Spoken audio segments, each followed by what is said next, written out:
Hey guys, welcome back to the channel. Episod kali ini kita akan discuss cabang baru dalam chemistry, which is kita akan bincang berkenaan organic chemistry. Nak tahu lebih lanjut? Stay tuned.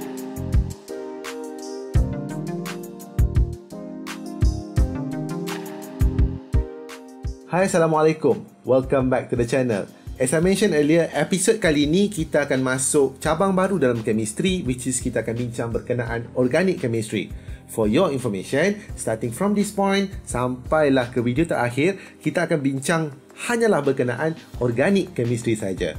Okey, untuk organic chemistry ni kita ada beberapa chapter, tapi kita akan start dengan chapter 4, which is kita akan bincang berkenaan introduction to organic chemistry.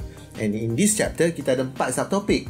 Yang pertama kita akan discuss berkenaan molecular and structural formula, followed by the functional group and homologous series.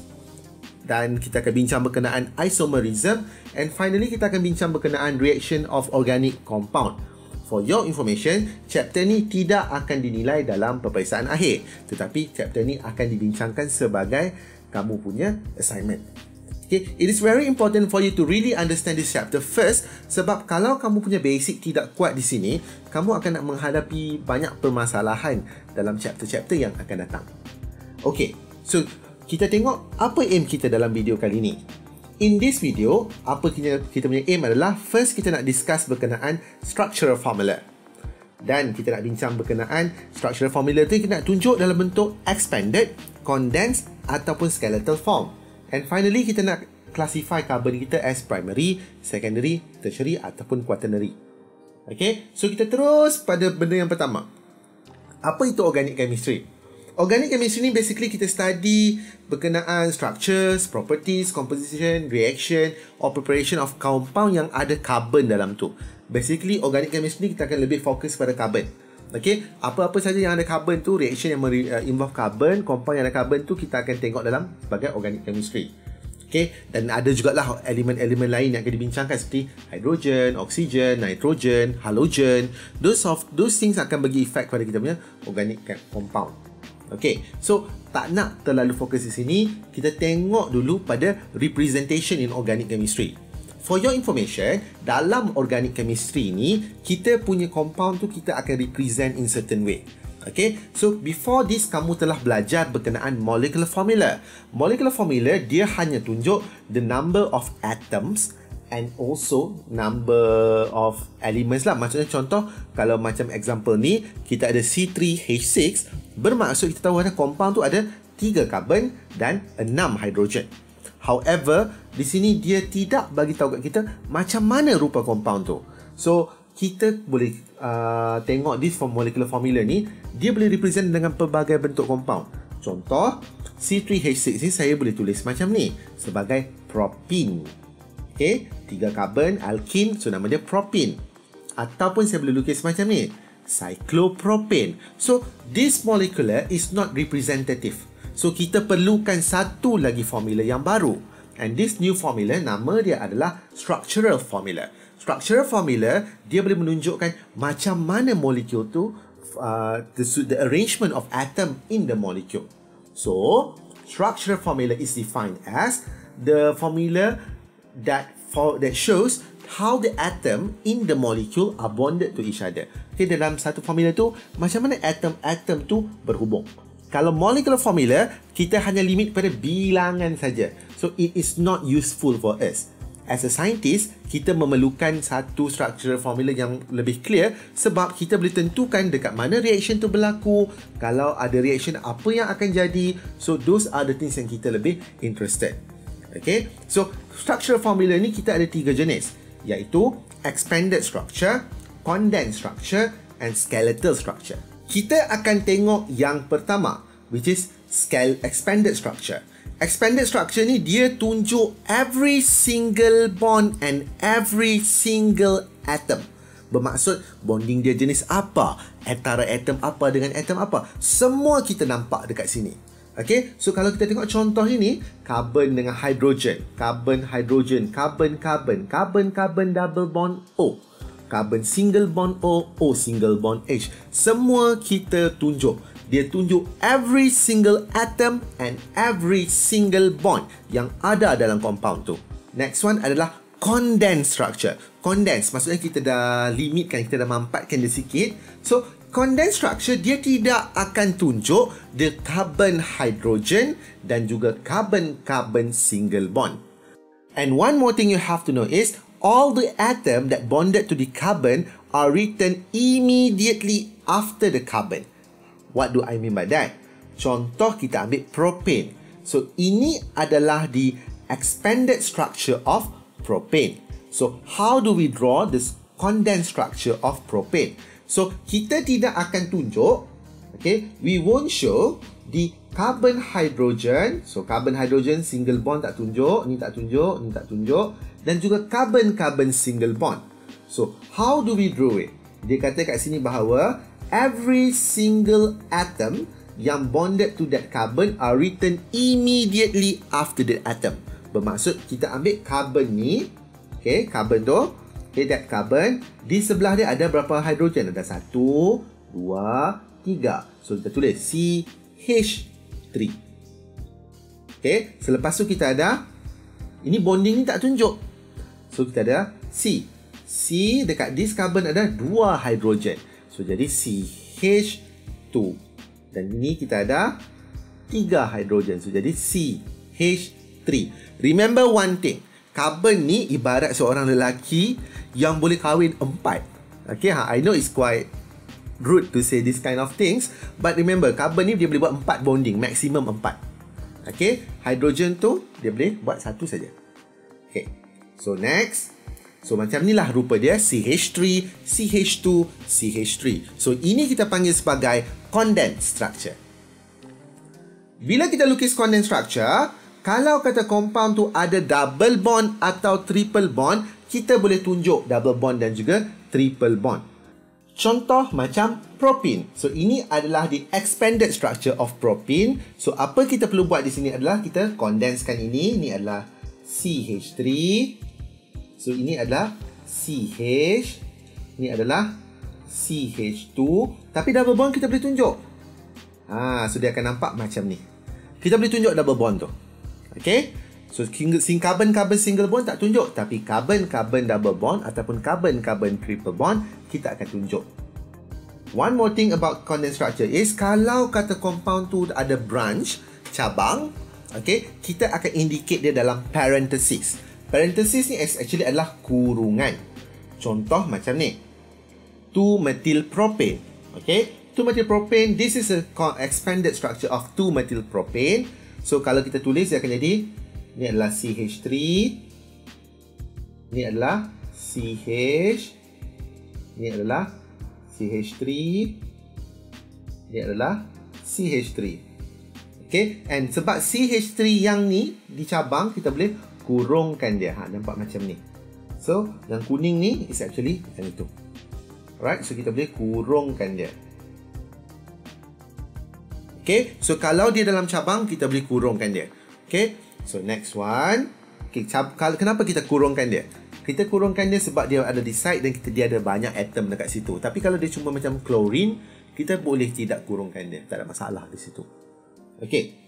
So next one, kalau kata compound tu adalah compound yang cyclic, okay, kita still akan tunjuk dia punya carbon single bond. Okay. Sebab apa? Sebab kita nak tunjukkan bahawa compound tu is actually dalam keadaan cyclic. Okay. Kita ambil contoh cyclopropane. Ini adalah the expanded structure of cyclopropane. So kalau kata kita tulis CH2, CH2, CH2, ini does not mean this one. Okay, dia tak nampak. Kita tak nampak dalam keadaan cyclic tu. Therefore, apa kita buat? Kita akan tulis dia macam ni.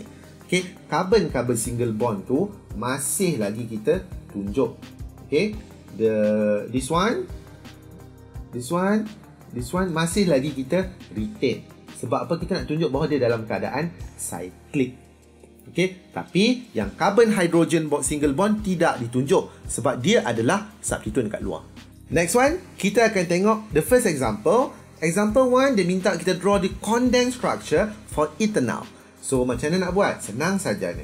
Okay, first thing first, ini adalah kita punya CH3.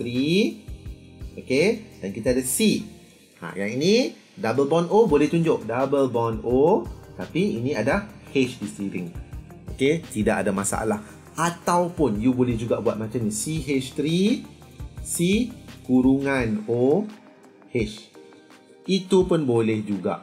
Okay, untuk menunjukkan bahawa dia adalah cabang di luar. Okay, for your information, lukisan ni dia tidaklah terlalu rigid yang macam you have to do this. Dia agak loose sikit. Okay, so you kena pandai adapt dengan benda ni. How to master this? By doing a lot of practice. Okay, lebih banyak practice kamu buat, lebih mudah untuk master benda ni. Okay, kita tengok the final type of structure, which is the skeletal structure. Skeletal ni for me is the easiest one sebab dia paling senang. Tapi paling senang juga buat salah. Okay, skeletal structure ni, kalau tadi expanded dia tunjuk everything, bila condense dia tak tunjuk bonding dia. Tetapi skeletal structure ni dia tidak akan tunjuk di atom yang ada dalam tu, which are carbon dan juga hydrogen, tak tunjuk. Dia hanya represented by line, garisan saja, dan setiap bucu dan corner line tu, okay, adalah menunjukkan the presence of carbon. What do I mean by this? Tengok pada this structure, this is structure of propane. So ini adalah expanded structure dia. So condensed structure dia adalah CH3, CH2, CH3. Kalau nak lukis skeletal, apa kita akan buat? Dia ada 3 carbon kan? 1, 2, 3. 3 carbon tu dia mesti dalam keadaan bucu. 1, 2, 3. You connectkan dia. Okay? So itu adalah dia punya condensed structure. So ini adalah dia punya skeletal structure. So daripada sini kita boleh translate balik ke sana. Okay? Kita tahu bahawa kalau ada keadaan macam ni, cis ni bermaksud di setiap corner dia ni, okay, ini ada 1 carbon, ni ada 1 carbon, ni ada 1 carbon.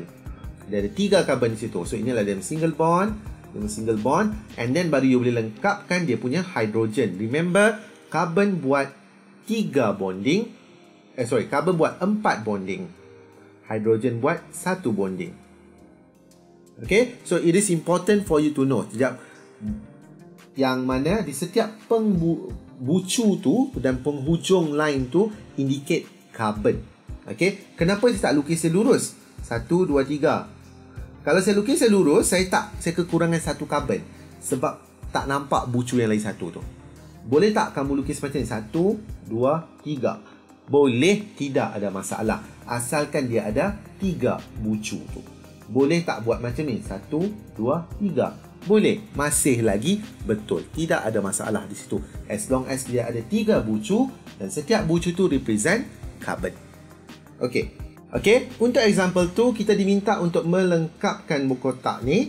So the first one kita diberi bahawa 1 cyclic compound dan kita diminta lukis dia expanded structure.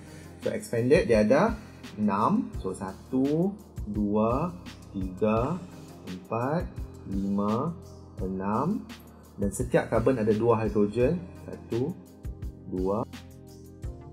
Dan dia punya skeletal dia, okay, remember carbon dan hydrogen tidak ditunjuk. Dia adalah 1, 2, 3, 4, 5, 6. Sambung dia sebab dia dalam keadaan cyclic.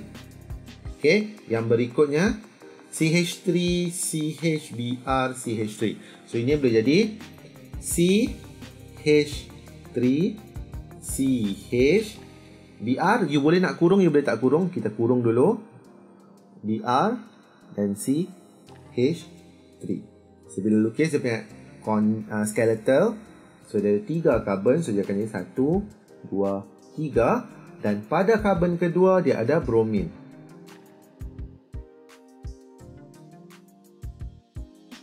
Okay, bromin kena tunjuk. Okay, elemen kena tunjuk. Sebab kalau kamu tak tulis bromin di situ, penghujung tu akan indicate bahawa itu adalah carbon. Okay, berikutnya kita diberi 1 Lewis structure, and then kita diminta lukis condense dulu dan juga expanded. So saya lebih suka daripada sini kita bergerak ke expanded dulu. So kita ada 1 carbon, 2, ni ada double bond, ini carbon, ini ada carbon. So make sure frame dia lebih kurang sama dulu. After that you mula lengkapkan hydrogen dia. So setiap 1 carbon ada 4 bonding. So okay, this nice. 1, 2, 3. So ini ada 1, 2, 3, 4. 1, 2, 3 tak cukup 1, 4. Ini ada 1, 2, 3. So once you dah buat dia punya expanded structure, you boleh buat dia punya condensed pula. So condensed dia macam mana? Dia boleh, daripada tepi lah, you start dengan CH3. After that kita ada CH, double bond, C, kurungan CH3. Okay, dan kita ada CH3 lagi kan? CH3. Okay, so ini maksud dia. So this is how we solve this type of question. Nampak macam susah sikit, don't worry, it will become a second nature to you. Okay, pelan-pelan kamu akan biasakan dengan benda ni.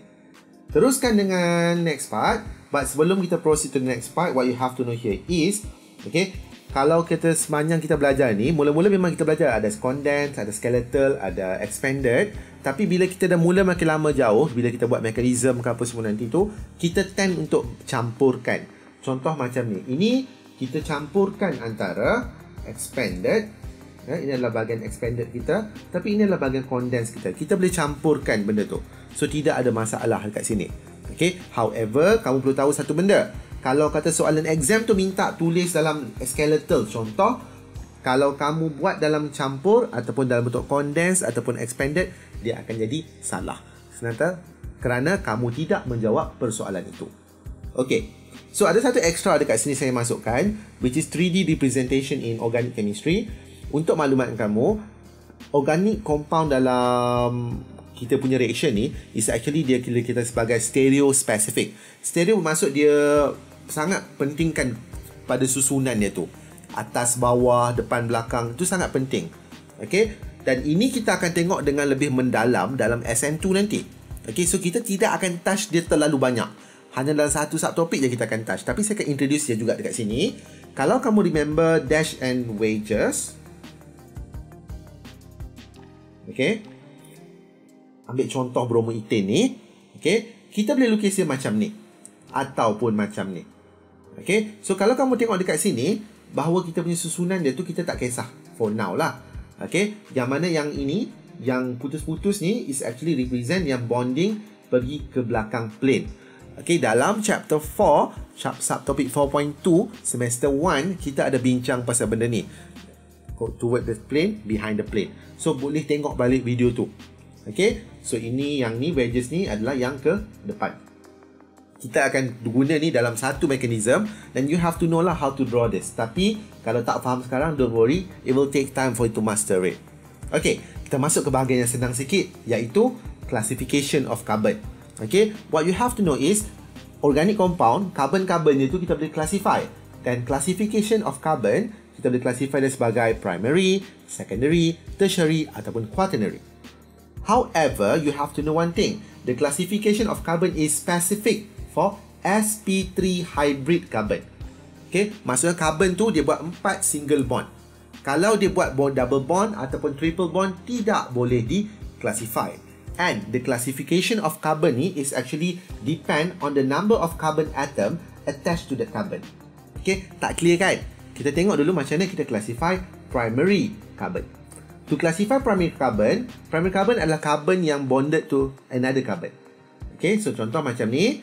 So, this carbon yang tengah ni is actually known as our primary carbon sebab dia attach pada satu lagi carbon.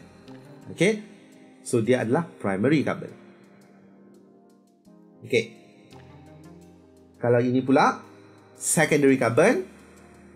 Carbon tu, carbon kita dia attach pada dua carbon lagi. So itu adalah kita punya secondary carbon. Kalau tertiary carbon, okay, satu carbon tu dia attach pada tiga carbon lagi di siring dia. Okay, and this carbon ni apa? Carbon ni jadi primary, tapi carbon yang tengah tu jadi tertiary. And untuk quaternary carbon dia attach kepada 4 different carbon atoms. Okay, so carbon tu dia ada 4 carbon attach pada dia. Okay, so ini adalah kita punya quaternary carbon. Similar to carbon, hydrogen pun kita boleh classify juga. And the classification of carbon, hydrogen ni is actually depend pada kelas carbon tu. Okay, dia bergantung pada kelas karbon. Contoh macam ni. Primary hydrogen is actually hydrogen yang attached pada primary carbon. Okay, so inilah primary carbon kan. Menyebabkan those hydrogen yang attached pada dia, including this one, adalah primary hydrogen. Kalau secondary hydrogen adalah hydrogen yang attached pada secondary carbon. Okay, so these are our secondary hydrogen. And tertiary hydrogen adalah hydrogen yang attached pada tertiary carbon. Okay, with that, kita tengok dulu final example. Soalan ni dia minta kita lukis the structure in the form of skeletal and also condensed. So, saya nak start dengan condensed dulu. So, kita ada ni adalah CH3 dan kita ada C, Br, double bond, CH, C, double bond OOH ni kita boleh tulis sebagai OOH pun boleh juga. Kalau you buat macam ni pun betul. C, Br, double bond, CH, C, double bond OOH pun boleh juga. Tak ada masalah dekat situ. Okay, so ini adalah cara macam mana kita buat condense dia. Kalau skeletal dia pula, ikut je, ada 1, 2, 3, 4. 1, 2, 3, 4. Okay, pada karbon kedua ada Br, tarik. Antara karbon kedua dan ketiga ada double bond. Dan pada karbon keempat adalah double bond OH. Okay, so ini adalah cara macam mana kita buat dia punya skeletal structure pula. Next, dia kata classify the carbon. Cari dulu sp3 hybrid carbon. So, dekat sini, kita cuma ada ini saja sp3 hybrid. Sebab apa? Yang ini, okay, yang ini adalah sp2 hybrid. Okay, dia adalah sp2 hybrid. So, this carbon is actually primary carbon. So, kita ada primary carbon, kita ada 1, secondary carbon kita ada, tertiary tiada, quaternary pun tiada. So, dalam video kali ni kita bincang pasal different type of structural formula. Kita ada expanded, condensed dan juga skeletal. Okay, remember, dia tidak rigid lah. Kita boleh combine. Bila kita buat later on, kita akan boleh combine the structure. But for practice, you mesti lukis dalam bentuk expanded dulu. Kita practice bentuk condensed, lepas tu bentuk skeletal. Okay, and kita belajar juga pasal classification of carbon dan juga classification of hydrogen. I really hope you enjoy this video. Video kali ni I know agak new sikit lah. It's kind of learning a new language. So don't worry, you must take time to understand it. Jangan risau, jangan takut sebab organic chemistry sangat senang. Okay, with that, thank you for watching. See you next time. Assalamualaikum. Bye.